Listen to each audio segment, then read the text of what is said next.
Hey everyone, and welcome back to Country Music Made Me. Thank you so much for joining us once again. On today's episode, we're excited to welcome Texas-based artist Chris Colston. Now, Chris has been working his way up in the Texas red dirt music scene, and he's excited to follow in the footsteps of artists like Parker McCollum in gaining more national exposure. Now, Chris's journey began on the drums at the age of 7. A couple of years later, he picked up the guitar and realized he could sing. It was a performance on the Texas Opry Circuit stage that really cemented his path towards a career in music, and ever since then, he has been building momentum year after year. It was his single Gone in 2018 that really kickstarted things, and he's now excited for the release of his new album, Boy Like Me, in July. So please enjoy our conversation with Chris Colston.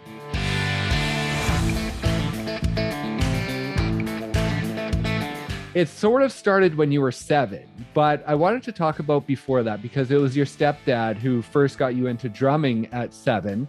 But I wanted to ask about his background because I think I heard you talk about he was maybe sort of a semi-professional drummer before coming into your life. So talk about that and just sort of what music meant around the house for you growing up. Yeah, man. So my stepdad, Tony, when he was in high school, he was in drumline at the high school and everything. And from stories that I hear now from people that either went to school with him or knew him just right out of high school and college, said he was a really, really good drummer. And he was drumming for a lot of well-known bands in the East Texas area and playing around. He was just known, like if he would have continued, I think in my mind would have been a professional drummer, but times were kind of tough back then. He was supporting his household. It was just him and his mom, and his dad wasn't really around when he was in high school. So he had to take care of the bills. And Grandma Sarah, she worked as a lunch lady at the cafeteria at the high school. So there was a whole lot of income coming in. So Right. I think that's when Tony, he kind of had to put the drums away and he went to the oil field and just supporting the bills. And it didn't come until way later on in his life until I started, playing drums. And then when I started a band, he played drums for me.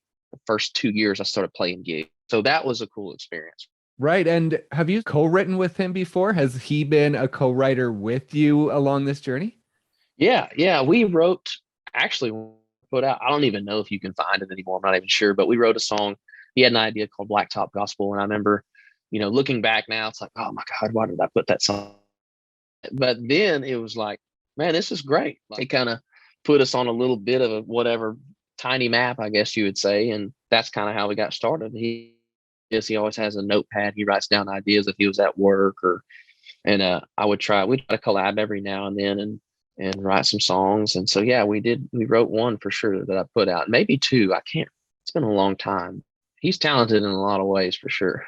That's awesome. And so before you started playing the drums at 7, what did music mean? Was it something that was around the house quite a bit? Just at that young of an age, I wouldn't say it was always present, but like it was little things like my stepdad, we'd go to the grocery store and he'd have classic rock playing in the truck. Or my dad, I'd go see my dad and we would go to fish fries and stuff and pasture parties, and my dad would pull out a guitar or somebody would have a guitar there, and they always wanted my dad to play Blues Man, a Hank Williams Jr. song. Guys, that was the one. Oh, Gary's got to sing that song. So me, sitting on the cooler, my feet can't even touch the ground, like I was like, whoa. I got older. My mom kind of started taking fiddle lessons. There was always music. My older brother, Caleb, had a guitar. He was in the Air Force. So when he'd come home, he'd play and show me some stuff. Just, I guess you could say it was kind of everywhere, just at sporadic different times growing up. Right. Yeah. And now you mentioned your brother Caleb. I wanted to ask about him because you mentioned he was in the Army. He beat cancer, I believe. Yeah. And so talk about his strength and who he is as a person and how he has influenced you on this journey. Caleb was he was in the Air Force, which I always thought that was really cool, and honestly thought that I might be a military kid, but it wasn't cut out for me. But actually it was kind of around the same time my brother and both had cancer. So, but Caleb, his was T-cell lymphoma, He had a tumor that was not, if I'm not mistaken, I'm trying to remember all this correctly, but it was placed not far from his heart, and it was one that they couldn't go in and remove being so close to the heart. So he did chemotherapy, super chemo. He did, I think he did his, from what I'm not own stem cell transplant. Like they took his stem cells out. He did super chemo. They froze them and then they unfroze them, put them back in, and they regrew. Which is, I don't know. It sounds crazy and way above my pay grade, but man, it was amazing.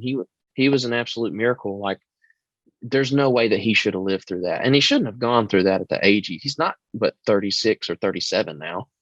Wow. So, yeah, man, he's been in, I want to say 3 to 4 years in remission now, and no active cancer cells on that tumor. It's still there. So he goes for checkups and stuff to make sure everything's good. And there's always the risk of it coming back, but thankfully nothing yet. But it was amazing experience. He went through that. My mom had to go through it with him. The whole family did. And then right after that, my stepdad got some sort of cancer in his neck. He had it removed, and he did radiation on his neck for a long time, and he's in remission now. So, it's pretty scary that it's that common in the family, but it's something that I'm always going to have to watch. But definitely a blessing to still have both of them here. So, Yeah, exactly. And with them going through that, I mean, does that give you a new perspective on life and of this journey, and knowing that this is an important journey for you and chasing your dreams because you never know what's going to happen?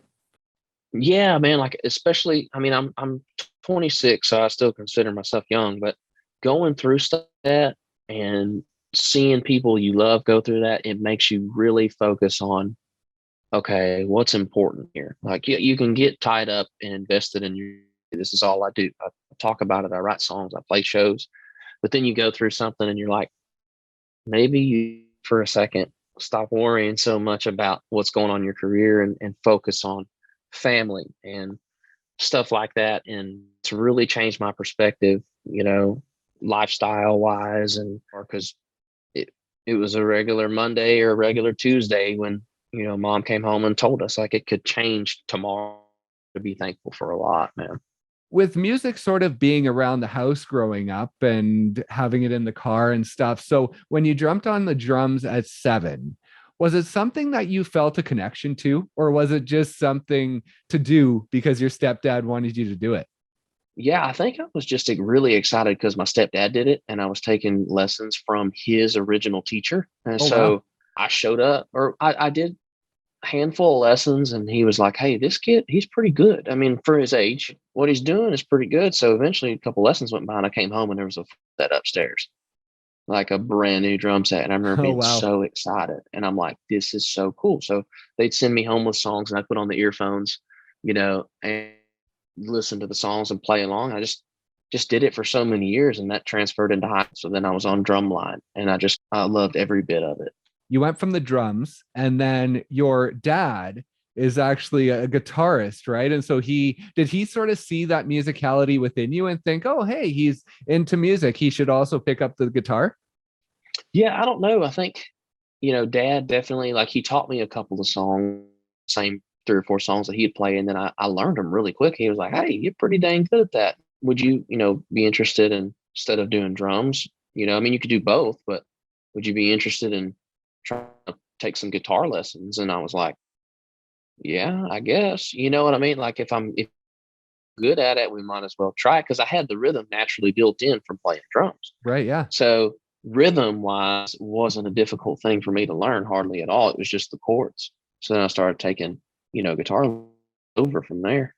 Yeah, and so along the way, as you got into the drums and enjoyed that, and then get into the guitar and enjoy that, and then you start singing and you start enjoying that, what was the point where it really became a passion and more than just something that you were doing? So in Texas, and it's not everywhere, but in Texas, they have these venues called Opries, and these Opries are super, super cool.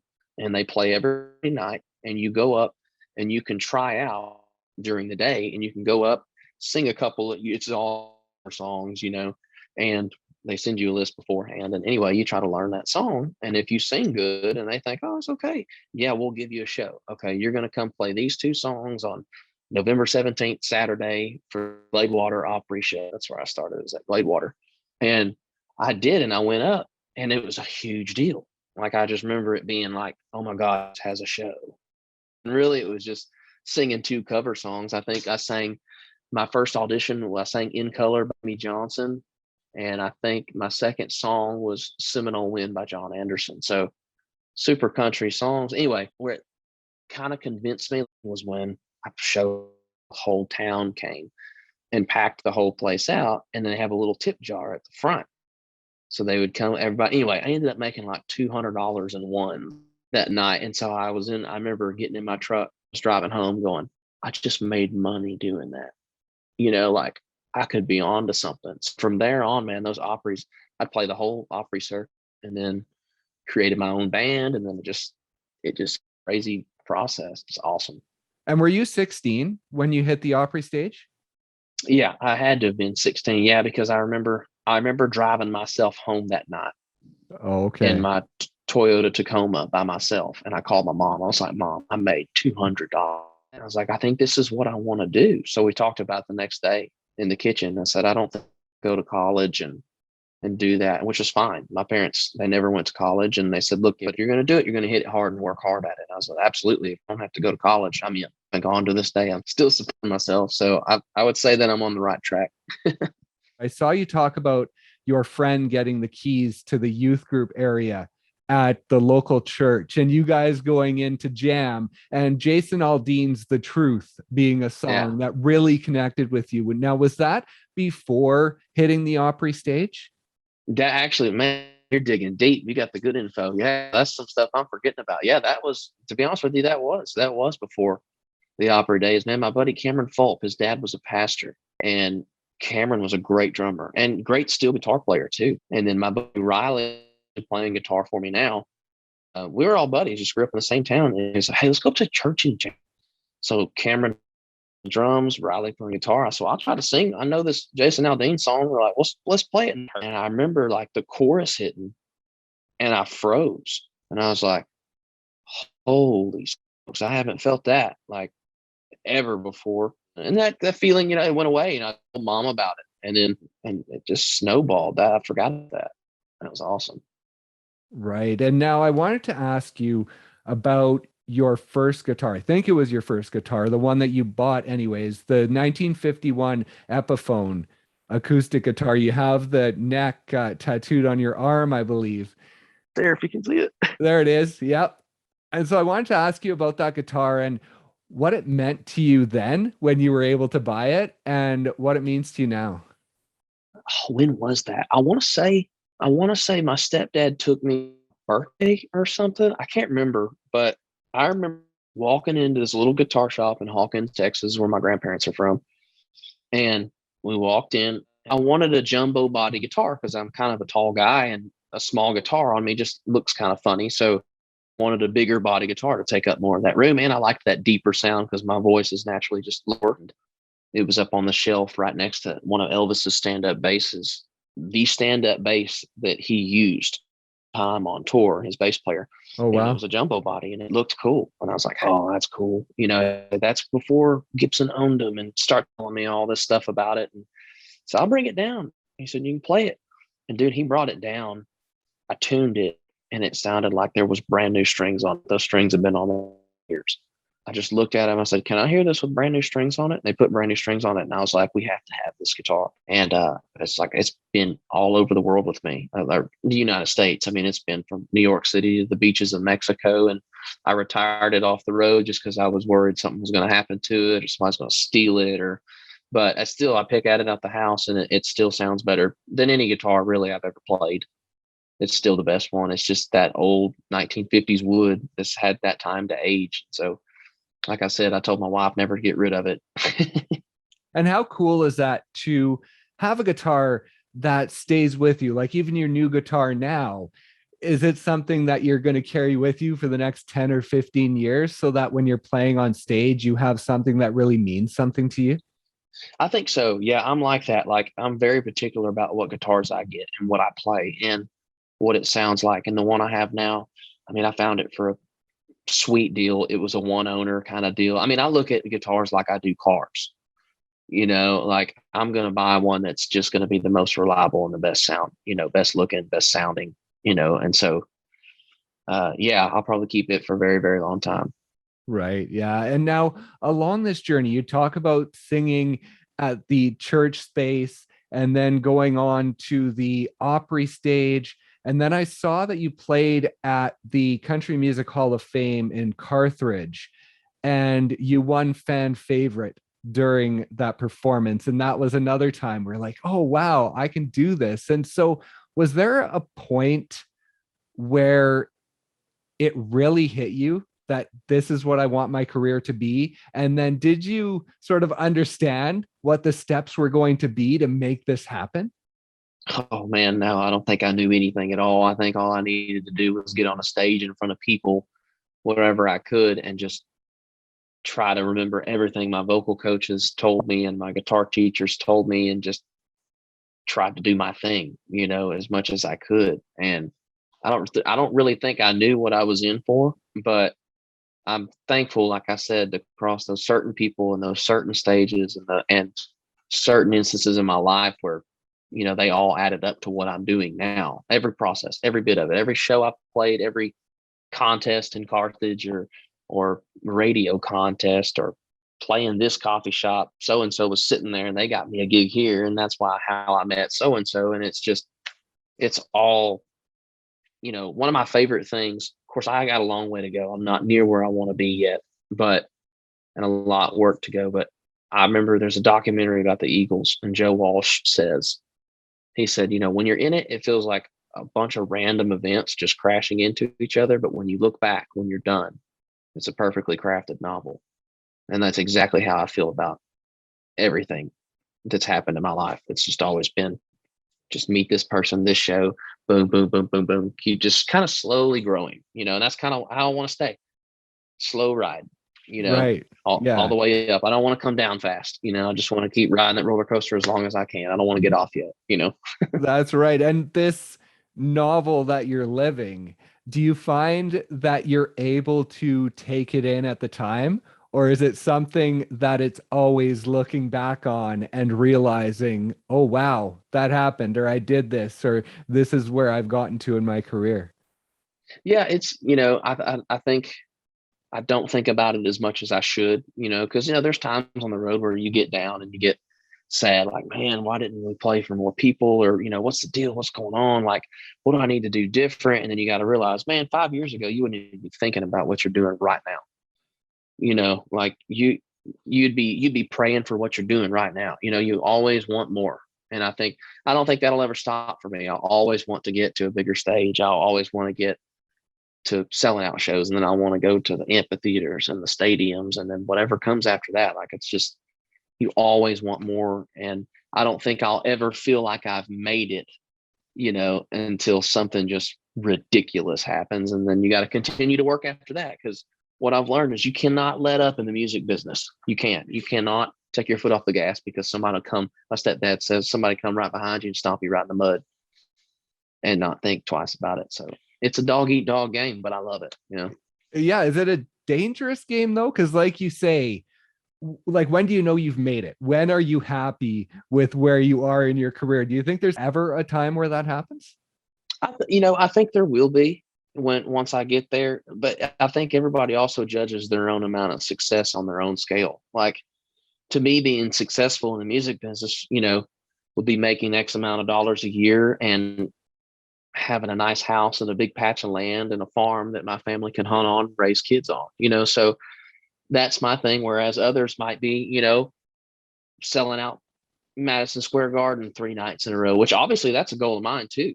But, and some people never get satisfied, which is kind of tough too. Some of the rock stars, they go through a lot of problems, because they got it all in the world, but they never secured like a certain happiness. And I don't want that, but that's why I try to set realistic goals at a time. When I hit this one, well, now we're going to go hit that one, and when it gets to the point, whether it's age or time period or whatever, where you can't hit anymore, then there's nothing you can do but look back and be thankful, and this is what you get. You got to do this basically your whole life, that's what I'm looking forward to. I don't know. I'm kind of think about stuff more in a simple manner, I guess, than a lot of people, but there's still that drive in me. So, and I wanted to ask about your debut album, I guess it was Guitar Playin Outlaw. And when you look back on that music now, sort of what that experience was like and how you feel about that music now that you're a few years removed from it. Yeah, it's been a while since that one. Man, I was so green. To be honest with you, probably had no business putting out any kind of project like that, but it wasn't a bad project. You could just tell when you hear it. I don't even think you can get that. I think I got like 1,000 CDs of it though in my garage somewhere, but that was early learning how to sing, do things right in the studio. But I'm glad I did it too. I learned how that studio experience goes, whether or not I think the music's good on it or not, I'm not going to sit here and say I didn't learn something from it, and there were people that liked those songs, of course, the local people. They're obviously, I would never let those out to the public now, but the people that have been there a long time, they know I got people that still say they like songs off of it. But. Right. Well, and that's the interesting thing, because Gone in 2018 was your debut single as an artist, what you considered as your debut single. And then you had the EP, and that was all music that you had written yourself, that you had crafted yourself. And then in 2020, you had your album Bombs Away, which they were cuts from other writers, except for one song on that album. So as you go along, you're always going to be most proud of the music that you've created in the moment, right? And so what is the journey like with that music as you go through and create new stuff? Do you always have to look back fondly on the music that you've already created? For sure. I mean, every time I go in the studio and make a new record or write a new song, I always look at how much better it is than, the first thing I put out. Like, that's the whole goal, right? Is to every project you release has got to be better than the last one. It's got to have better songs or you're never going to grow. People aren't going to latch onto it. So I've worked a lot, that Bombs Away record, that was at a time where I just needed I needed a project out, and I needed a good batch of good songs to get me going. I'd kind of hit a little lull there. And that was due to, like we talked about earlier, some family stuff going on with brothers having cancer and stepdad. I'm not blaming it on that at all. It was just a time where I focused on stuff differently, and I really wasn't pushing to get a record out, which, I probably should have, but it just didn't feel like the right time. So, I needed a batch of songs, and that's when I started really getting introduced to the Nashville thing and how it works, and people cut other songs and it's okay to do that.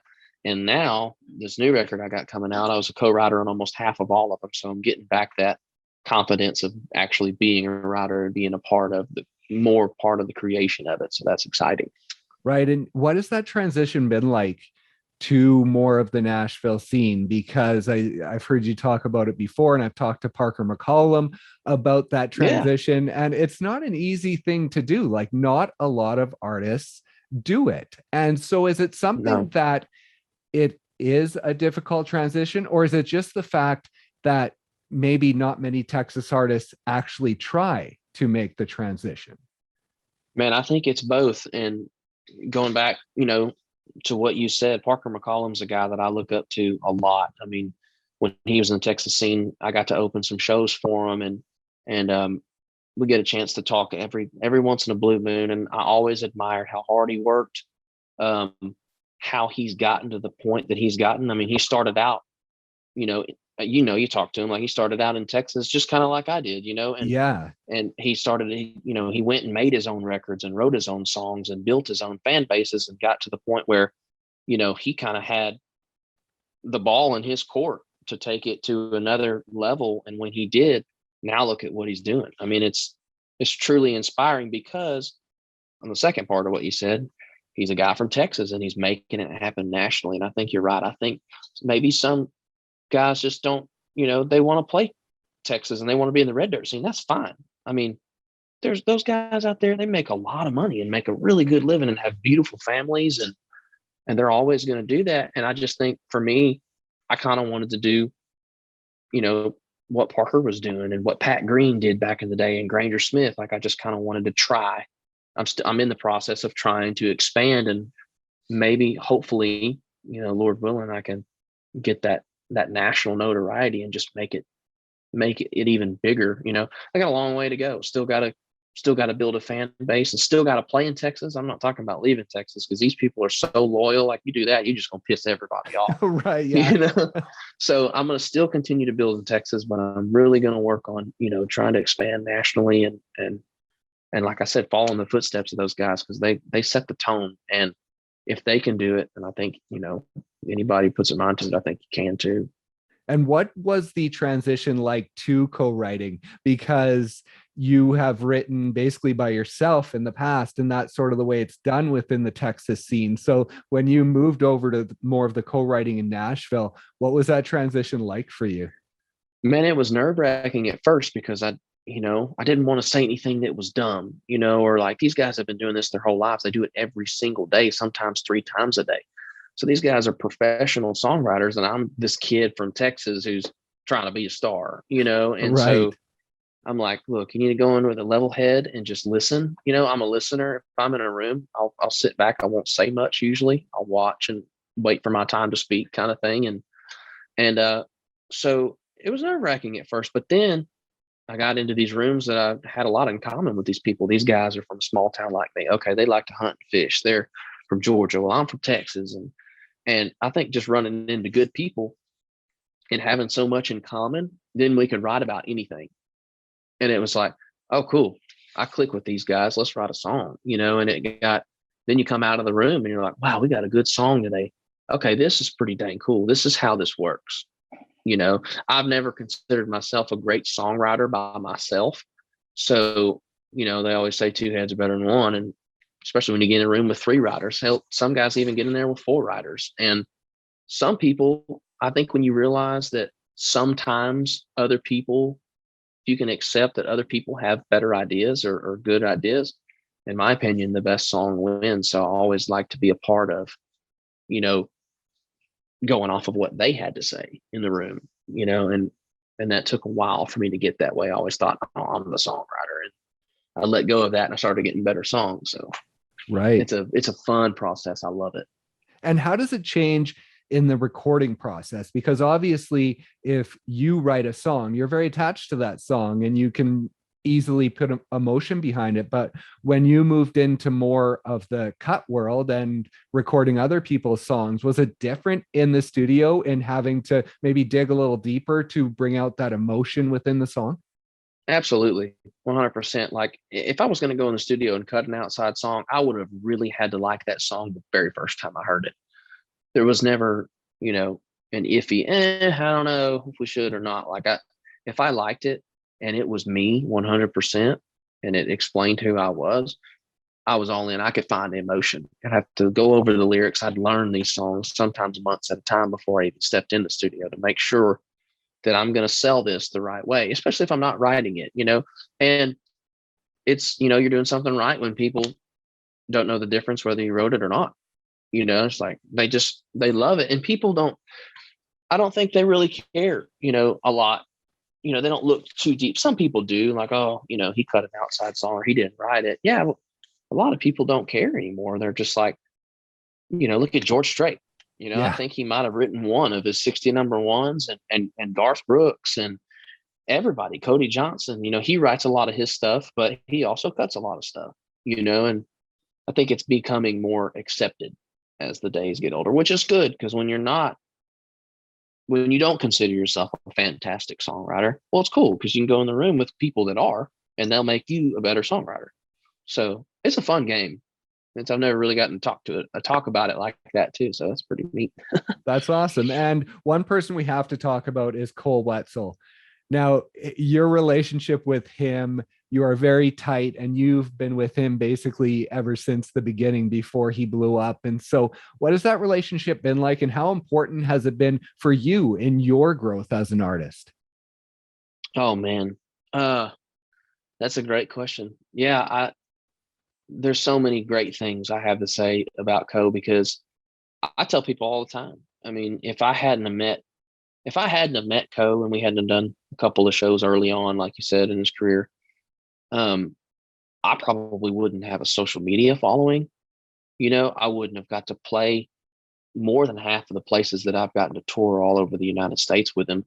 Um, like we started 2 little acoustic shows right here in East Texas, and we were playing for $100 a piece. I tell the story all the time, and we packed out these little rooms, and that was actually when he had dropped his first record and it was blowing up. So Koe had all the pull, and it was nice because I could get up there, and everybody knew who Koe was, and maybe some people knew who I was, but definitely the majority of them were not there for me at all. Right. But it was cool because I was associated. Anyway, I think he just saw that I was serious about it, and I wanted to do it like he was doing. And I don't know, we just kind of became friends over it, really. And he would always ask me to open shows, him or his tour manager, Dre. And Dre was playing drums for him back then. But man, I could sit here and talk for 8 hours about all of the awesome things that those guys have done for me specifically. I don't think I'll ever be able to repay them, to be honest. They took me all over. We played so many shows, so many late nights and fun times. That right there is the funnest crew I think I've ever, hands down, been on the road with. And then fast forward, and Dre and Koe are in my wedding. I meet Casey Donahue in this mix, and now they all become friends. And it's I have a lot. I owe them a lot, man. I'm just really thankful to have my relationship with Koe and all those guys. Right. And now along this journey, I wanted to ask you about Cavenders.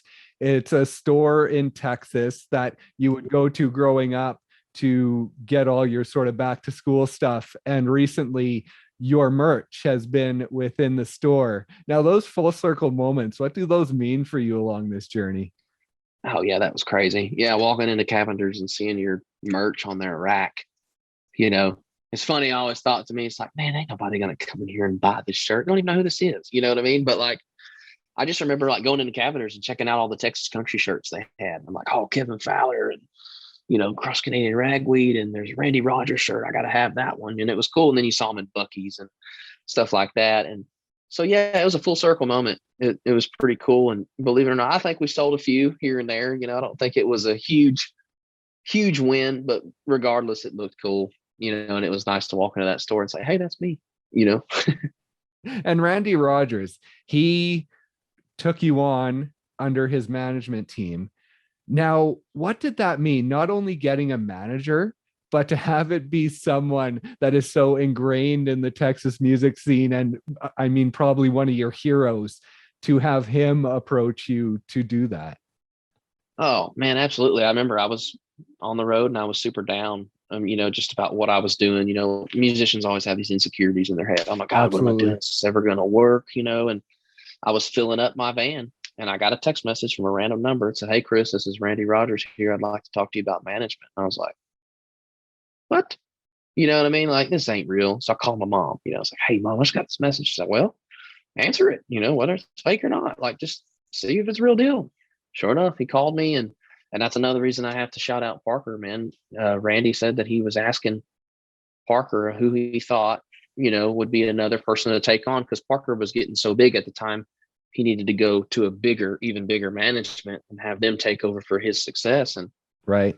And Parker, threw my name in the hat, and I'll forever be grateful for that. We were with Randy for a while, and then we went on to other management in Nashville, trying to do the Nashville thing. And Randy kind of got out of the management game, focusing on albums and touring. And as he should, he's a legend. But I learned so much from that man. I mean, he's a Texas legend, and the guy has a set list full of just bangers. Like, there's not a one bad song on Randy Rogers' set, and his band's great.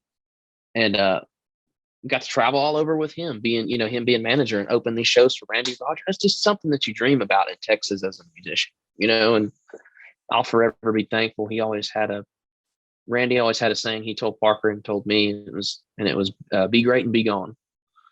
Go be great, be gone, go do your thing, and keep moving forward. And I'll never forget that. I get to see him every once in a while. I got to see him at a Texas Rangers game the other day, and we got to talk a little bit with his wife, Chelsea, and just a great people.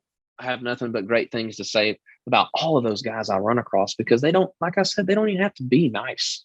Right. Yeah. But they all are, and they're all influential, and they all want to see you succeed because they've been there, they've done it, you know?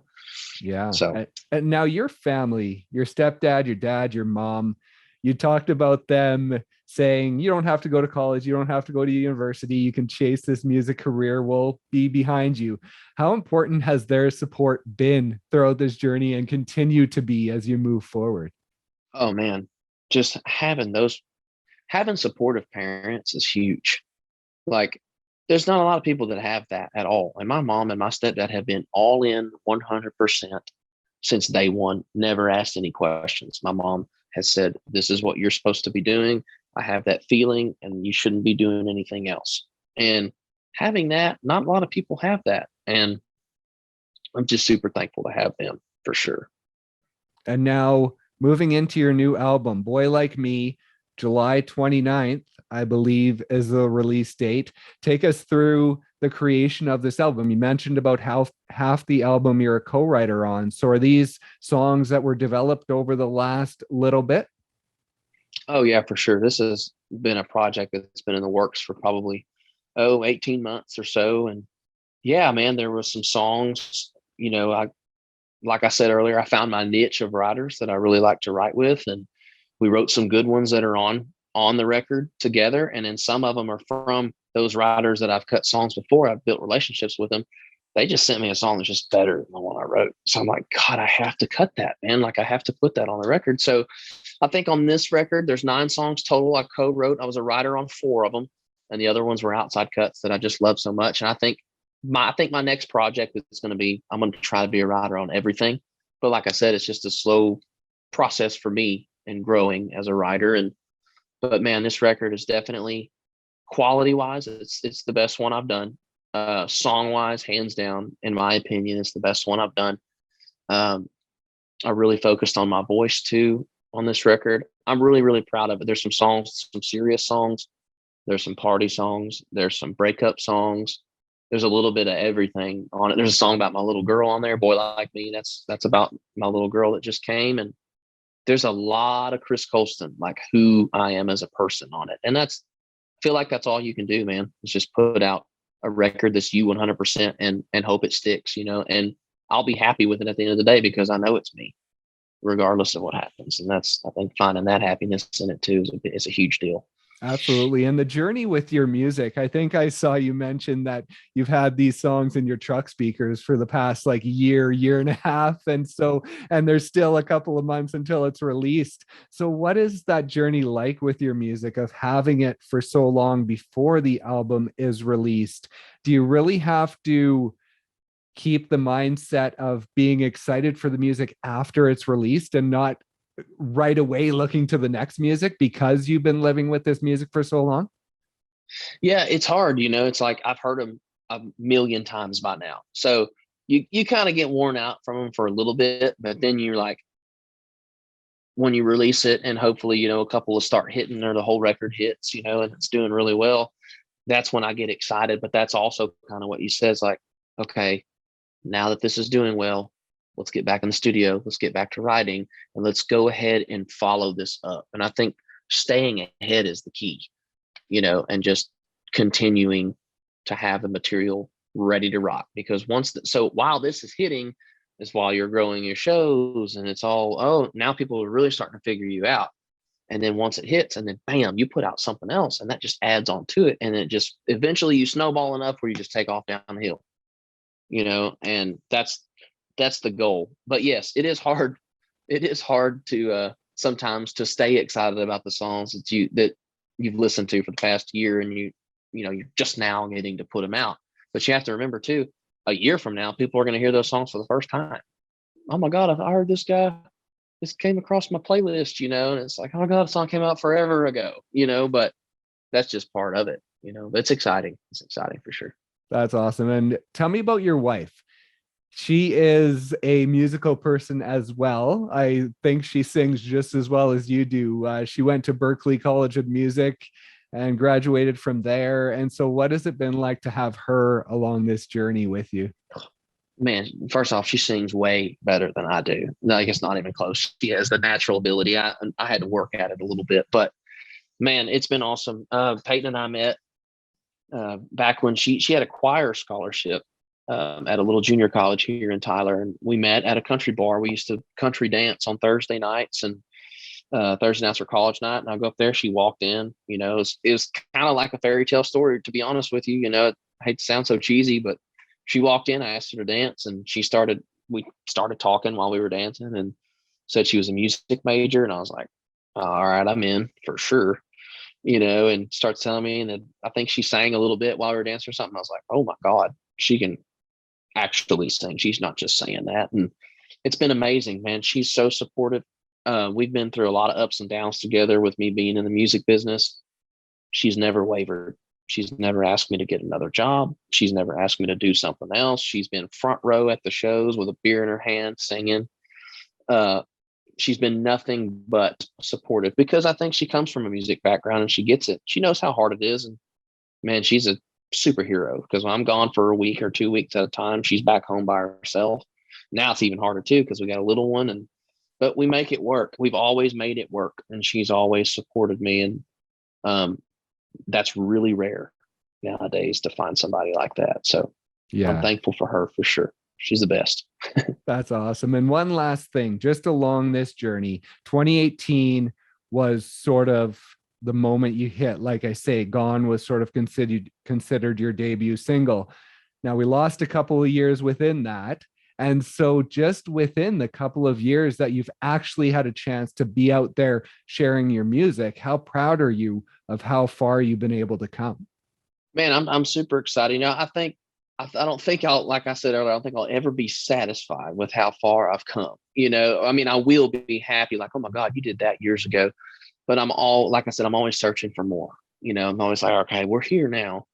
And this is a lot better than last year, but where can we be by Christmas next year? And where can we be? I don't think that strive to be better ever quits. But I also am proud of where we've been, and even just from 2018, that's when we very first started touring and opening for all these Texas guys, and going out of state every now and then, and building my relationships with Koe and Casey, and doing a few shows here and there with Parker, and yeah, it's been a crazy ride for sure. But I think we got a long way to go. But I'm excited about that, because that just means that we're growing. So I think as long as we continue to grow and we don't dip down, we'll be just fine.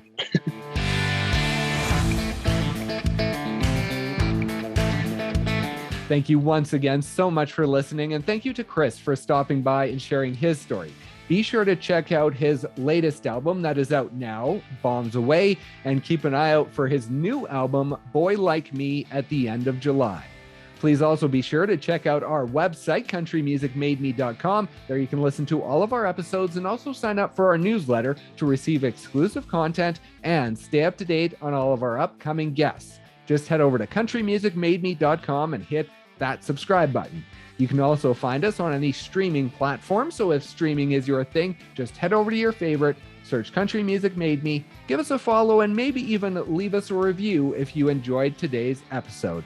Thank you once again so much for listening, and we'll see you next time on Country Music Made Me.